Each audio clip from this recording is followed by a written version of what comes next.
Ha habido varios intentos de explicar desde varios enfoques la vida personal de Martín Lutero. En esta lección, sin embargo, nos interesa cubrir lo más destacado del ser humano que fue Martín Lutero. Sobre su infancia ya hemos hablado en las primeras lecciones.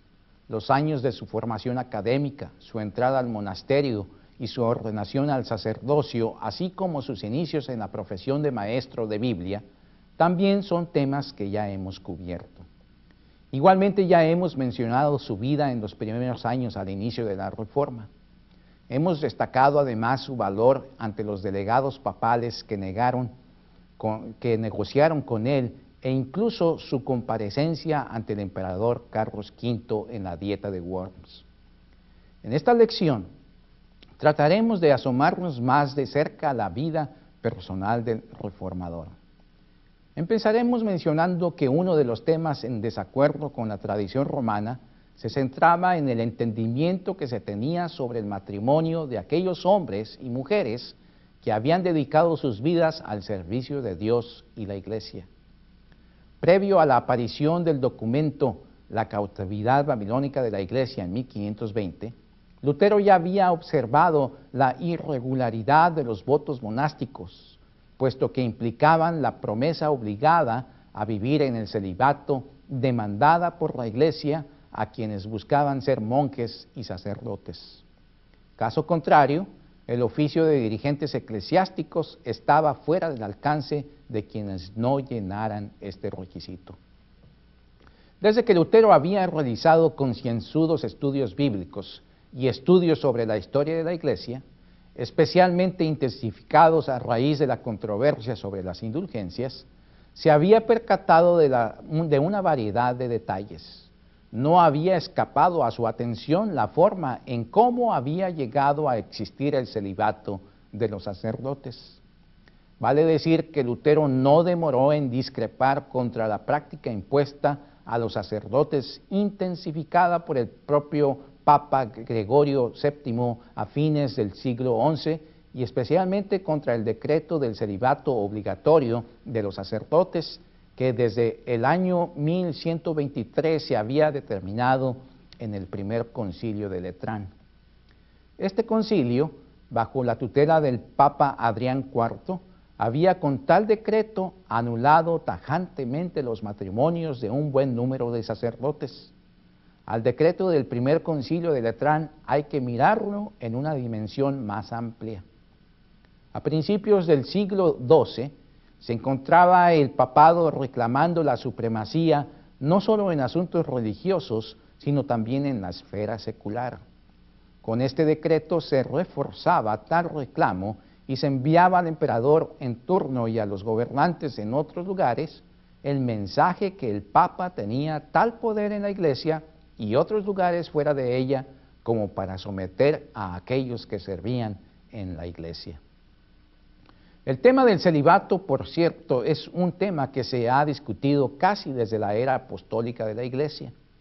Recuérdese que Pablo también se expresó en este sentido en pasajes como 1 Corintios 7 y 2 Corintios 11. El trasfondo de un ideal de inactividad sexual con fines religiosos tiene una fuerte influencia pagana. Las religiones paganas no demoraron en llegar a la conclusión de que el celibato entre los dirigentes religiosos era un estado superior al que tenía el resto de la población. La idea está fuertemente enraizada en la adquisición de gracia divina debido a la buena obra de controlar las tendencias naturales del organismo humano. Esta idea se introdujo también entre los seguidores activos del movimiento monástico desde sus inicios. La tendencia a la práctica del celibato monástico existió antes del Concilio de Nicea en 325. Varios fueron los casos de monjes que fueron ordenados solamente para llegar a ocupar puestos de dirigentes eclesiásticos como obispos. Es más, hoy en día existe en ciertas iglesias orientales la tradición de que un sacerdote que es célibe es preferido para convertirse en obispo sobre un sacerdote casado. Naturalmente que bajo esta práctica de celibato voluntario ha habido en el remoto pasado, así como en el pasado más reciente, destacados personajes en la Iglesia romana que han consagrado sus vidas a Dios y han llegado a servir intensamente a la Iglesia, como por ejemplo la monja Teresa de Calcuta en tiempos más recientes. Es incuestionable que hay cristianos que han buscado servir a Dios y su Iglesia permaneciendo célibes toda su vida. Para ellos el requisito de ser célibe no ha sido un mayor obstáculo.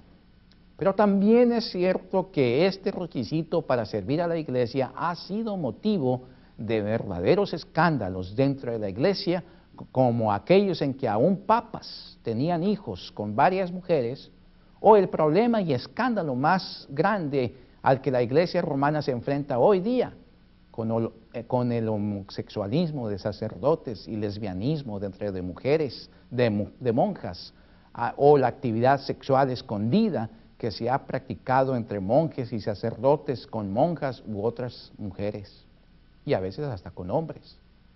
Es necesario recordar aquí la postura confesional de la Iglesia luterana en cuanto a los votos monásticos, postura confesional que está dirigida también contra el celibato.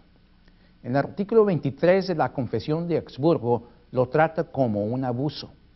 En la apología de la Confesión de Augsburgo, Melanchthon explica mejor la posición de las iglesias de la Reforma contra el abuso al que se había llegado en aquel entonces, abuso que lamentablemente sigue existiendo en la actualidad. En la primera mitad de la década de 1520, Lutero eliminó los votos monásticos y sugirió a los monjes salir de los monasterios a servir a Dios y al prójimo más activamente en la sociedad, ya fuera como solteros o casándose. A fin de que los monjes y monjas dejaran de depender de la caridad y ser una carga para el resto de la población, propuso que se les enseñase a ejercer un oficio. Hay que recordar igualmente que Lutero solo estaba sugiriendo antes y después de 1520 a los monjes salir de los monasterios y vivir una vida cristiana activa en la sociedad. A los sacerdotes les sugirió el matrimonio si éste iba con el individuo. Esperaba que la palabra de Dios influyera en ellos de tal manera que realizaran cambios en su vida personal y después en su vida en armonía con otros prójimos, en la sociedad y en la Iglesia. Pero otros no compartieron las ideas de Lutero. Recuérdese que Andreas Karlstadt tuvo la tendencia marcada a convertir el Evangelio en una nueva ley. Cuando Lutero se vio en la necesidad de permanecer oculto, Karlstadt en Wittenberg aprovechó para impulsar su plan de reforma. Ya hemos hecho referencia a los casos violentos en los monasterios y que también más de un monje tomó la ocasión para ejecutar actos ofensivos en aras de una reforma malentendida. Menciono todo lo anterior porque dentro de las responsabilidades que pronto Lutero tomó involuntariamente, tuvieron que ver con monjas que de la noche a la mañana aparecieron en Wittenberg buscando comprensión y guía a una nueva vida fuera de los conventos. Otras monjas le pidieron ayuda y consejo porque habían sido enviadas por sus familias a los conventos sin su autorización personal. Esta, a propósito, era una costumbre que se presentaba con bastante frecuencia en la Edad Media, es decir, enviar a los conventos a las hijas para evadir la responsabilidad hogareña o paternal. Unas monjas de un convento de los cistercenses cerca de Nimbagen escucharon las noticias de la reforma de Lutero hacia 1522, cuando los monjes de un monasterio agustino cercano habían abandonado el claustro definitivamente para seguir el movimiento de la reforma. Las noticias causaron revuelo entre ellas y muy pronto la orden de su convento suspendió la asistencia moral y posiblemente financiera. Como consecuencia de esta crisis, 9 monjas tomaron la decisión de encontrar la manera de fugarse del convento. Lutero parece que se comunicó con un comerciante que abastecía de víveres y otros menesteres a este convento para pedirle su asistencia para lograr el escape de estas monjas. El comerciante cooperó y logró exitosamente que las monjas se escaparan. Él mismo las llevó a Wittenberg, a donde llegaron en la primera semana de abril de 1523. Entre ellas se encontraba Catalina de Bora, quien llegaría a convertirse un par de años después en la esposa de Martín Lutero. Martín, al inicio del movimiento de la Reforma, no tuvo la idea de casarse. Es más, solo dejó de vestir su hábito monástico hasta octubre de 1524. Pensaba que el matrimonio no era lo apropiado para él, porque sabía que en su calidad de proscrito en el imperio, cualquier día podría acabar su vida. Sin embargo, se complacía que otros sacerdotes y monjes, entre ellos algunos amigos de él, se estuvieran casando. Entre los amigos suyos que se habían casado estaban su pastor Bugenhagen, Wenceslao Link y Bartolomé Bernhardi. Se dice que incluso él sugería amigos y no amigos, como a Alberto, el arzobispo de Maguncia, a casarse. En una ocasión llegó a expresarse por escrito que nadie me forzará a tomar una esposa. El grupo de monjas que incluía a Catalina tuvo que caer en la responsabilidad de Martín. Él les consiguió hospedaje en familias de Wittenberg. Con el tiempo, algunas volvieron a sus propios hogares, otras se incorporaron a la fuerza laboral como instructoras de niños y aún otras se casaron. Los miembros de la familia de Catalina, por diversos motivos, no pudieron hacerse cargo de ella. Catalina contaba en ese entonces con 24 años de edad. Parece que la única manera de salir adelante con su vida era casándose. Hubo más de un mozo que fue localizado para ella, pero parece que ella no estaba satisfecha con sus posibles pretendientes. Un joven estudiante procedente de otra ciudad alemana se enamoró de ella después de que la conoció en la casa de la familia Melanchthon. Catalina correspondió a su amor, por lo que hicieron planes para casarse. Sin embargo, durante un viaje que realizó el joven a su ciudad natal, sus padres le prohibieron retornar a Wittenberg al saber que se había comprometido en matrimonio con una exmonja. Así el posible matrimonio de Catalina quedó truncado, a pesar de que ella seguía esperando el regreso de su amado. Él no volvió más a Wittenberg y pasado algún tiempo llegaron las noticias del matrimonio de este joven con otra muchacha. Al oír las noticias, desde luego, Catalina recibió un golpe fuerte. Poco después, una relación que empezó casualmente entre Catalina y Martín terminó en matrimonio. En realidad nadie está seguro cómo se efectuó el cortejo de Martín con Catalina, pero sus amigos más cercanos se alarmaron e inmediatamente se preocuparon porque pensaron que un rumor negativo de tal acción de Lutero sería para el detrimento del movimiento de la Reforma. Para evitar mayores consecuencias negativas, por las horas de la tarde del 13 de junio de 1525, el pastor Juan Bugenhagen celebró la ceremonia nupcial de Martín y Catalina frente a un reducido número de invitados a la ceremonia privada, entre los cuales se encontraba Justo Jonás, el mismo que se encontró al lado de Lutero en el momento de su muerte en 1546. Quizás hubo pocos invitados para evitar el escándalo al enterarse el público de la boda de un exmonje con una exmonja. Mucho se ha escrito sobre el intenso deseo del padre Martín porque su hijo se casara y algún día le diera nietos. Unos meses antes de su matrimonio, Lutero había ido a visitar a sus padres. Es probable que durante esa visita Hans le haya recordado sobre su deseo. Parece que la idea de su padre parcialmente le hizo tomar esta decisión. Sin embargo, no debemos de dudar que Martín ha de haber pensado sobre tomar el paso de casarse muy seriamente antes de realizarlo. Catalina Lutero había nacido en enero de 1499 en un cercano poblado al sur de Leipzig, dentro del hogar de una familia relativamente acomodada. Sus primeros estudios los realizó en una escuela de religiosas. Su familia, sin embargo, la internó cuando tenía 10 años de edad en el convento de monjas cistercenses, habiendo pronunciado sus votos monacales en octubre de 1515. Fue en este convento donde recibió más educación, incluso en latín. Según cuenta la mayoría de los historiadores, Catalina no era una mujer muy atractiva, que digamos. Martín le aventajaba por lo menos 15 años.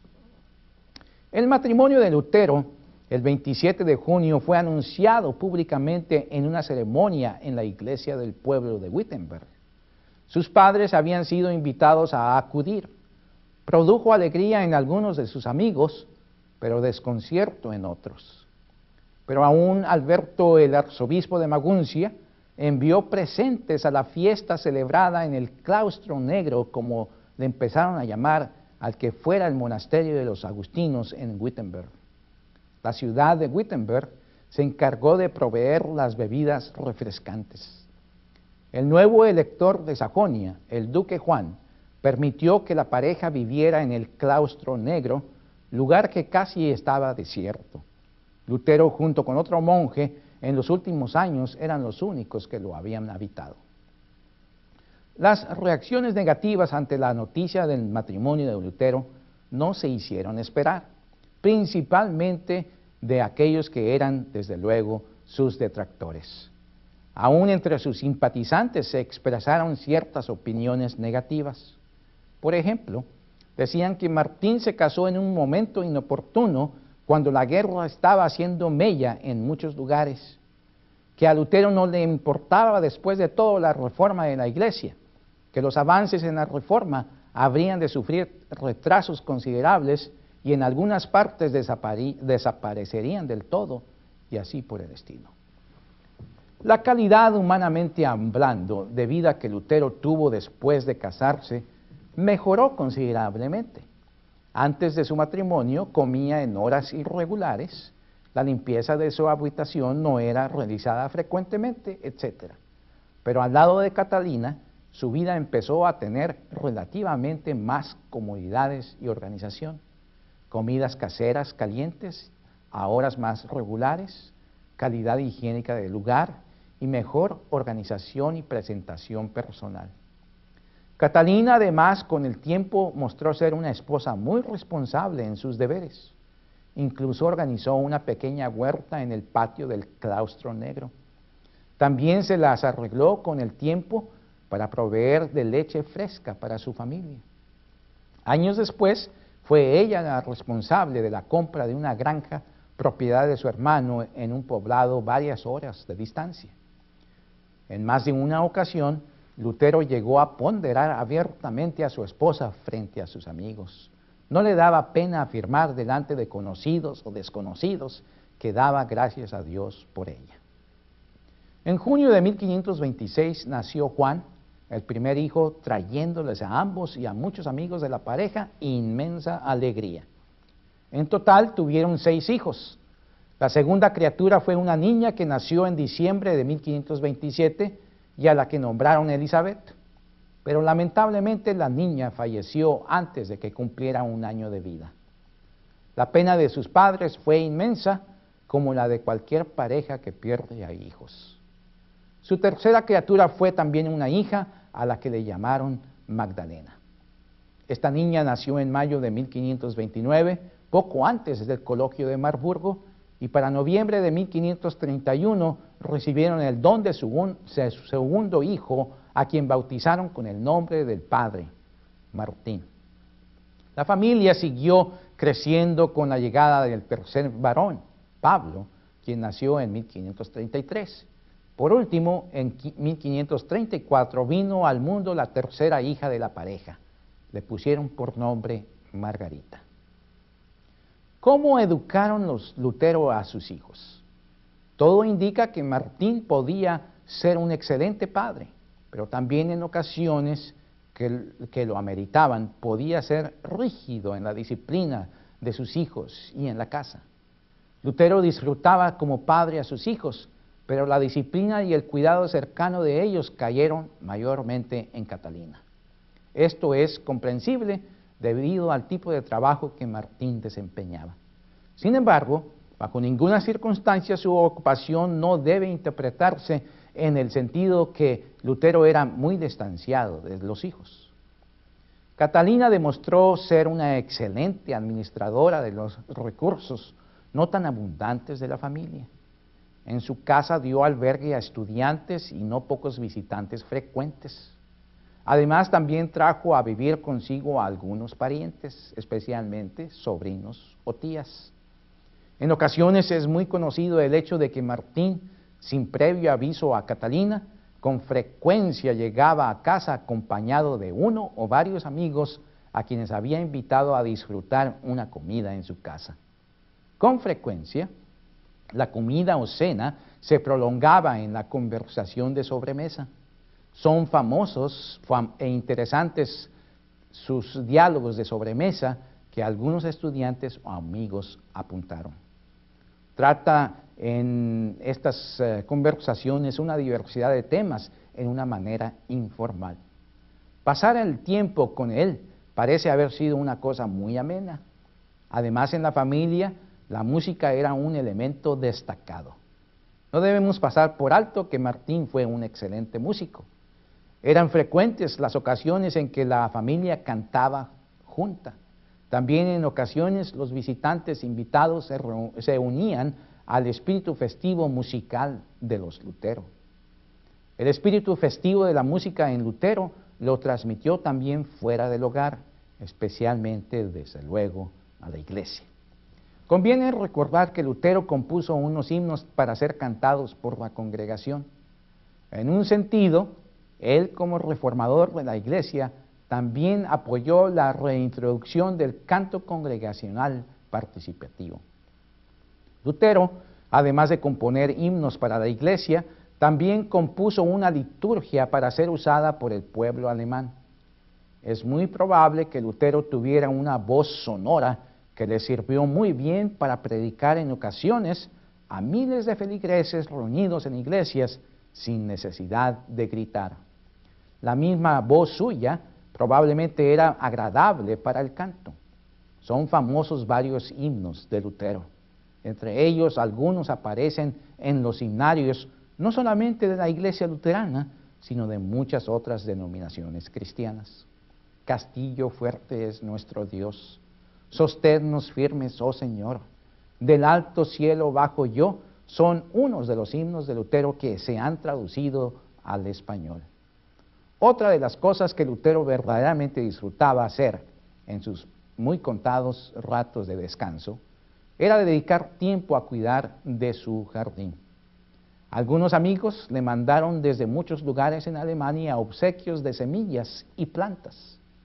Martín en ocasiones disfrutaba experimentar con las plantas en su jardín. Pero la familia también pasó por penas, como lo hace cualquier otra familia. Hubo enfermedades en sus miembros, incluyendo las de Martín, pero probablemente destacó el sufrimiento de toda la familia en la ocasión del fallecimiento de Magdalena, la segunda de las hijas del matrimonio. En septiembre de 1542, Magdalena falleció en los mismos brazos de su padre. Momentos antes de su partida, Martín le alcanzó a preguntar si ella estaba dispuesta a acudir ante Dios Padre en las mansiones celestiales. Teniendo el corazón verdaderamente acongojado, escuchó de su hija esta respuesta: sí, amado papá, si esta es la voluntad de Dios. ¿Qué llegaron a ser los hijos del matrimonio Lutero una vez que se convirtieron en adultos? Juan, el mayor de ellos, estudió leyes. Gracias a que era hijo de Martín, se le agració con tener trabajo de consejero en la Cancillería de Juan Federico en Weimar. Martín, el segundo de los hijos, varones siguió los pasos de su padre al estudiar teología en Wittenberg. Sin embargo, no llegó a desempeñarse en su vida como pastor. Su vida la pasó como un ciudadano de Wittenberg, lugar en el que falleció a la edad de 34 años. Quizás a quien le fue mejor en la vida fue al más pequeño de los hijos, Pablo. Él estudió medicina y se desempeñó como médico de cabecera de varias familias de la corte, entre ellas las familias de los hijos del elector Juan Federico, duque de Sajonia. Más adelante se trasladó a vivir a Leipzig, donde murió en 1593. Margarita, la menor de todos, se casó en 1555. Hoy día se encuentran aún algunos de los descendientes de Lutero a través de la prole de su hija menor, algunos de los cuales se han trasladado a vivir al continente americano. Lutero sin duda es dentro de los reformadores de la Iglesia en el siglo XVI, quien sirvió de modelo en la forma en que vivía la familia en una casa pastoral. Esta bendición divina especial no fue compartida igualmente por otros reformadores, como Calvino, por ejemplo. Hoy día sigue sorprendiendo a muchos no solo el estilo de vida de Lutero, sino cómo fue capaz de encontrar tiempo para escribir tantos documentos tocando una variedad de temas. Es precisamente por esto que el pensamiento de Lutero no fue presentado sistemáticamente. Más bien su pensamiento en muchos aspectos se puede decir que era propiciado por el momento o la ocasión que se vivía. En realidad, el papel de desarrollar sistemáticamente la teología de Lutero le correspondió a Melanchthon, como ya hemos mencionado. Catalina sobrevivió a Martín. Al principio fue muy dura la vida para ella sin su esposo, pero ella siguió dedicada a sus hijos. Poco después de la muerte de Lutero, las fuerzas del emperador Carlos V entraron a Wittenberg después de vencer a las fuerzas de los nobles protestantes. Catalina temporalmente tuvo que abandonar Wittenberg en esta y en otra ocasión debido a la plaga que amenazaba por invadir con su devastadora fuerza. Un día en 1552 sufrió un accidente en un viaje que estaba haciendo a la granja que había comprado de su hermano años antes. Una rueda del carruaje en que viajaba se quebró lanzándola al aire. La caída le lastimó órganos internos. Días después murió. La tumba de ella se encuentra en una iglesia de la ciudad de Torgau, donde pasó los últimos días de su vida. Catalina de Bora, por lo breve que hemos visto de ella, sin duda fue una digna esposa de Martín Lutero.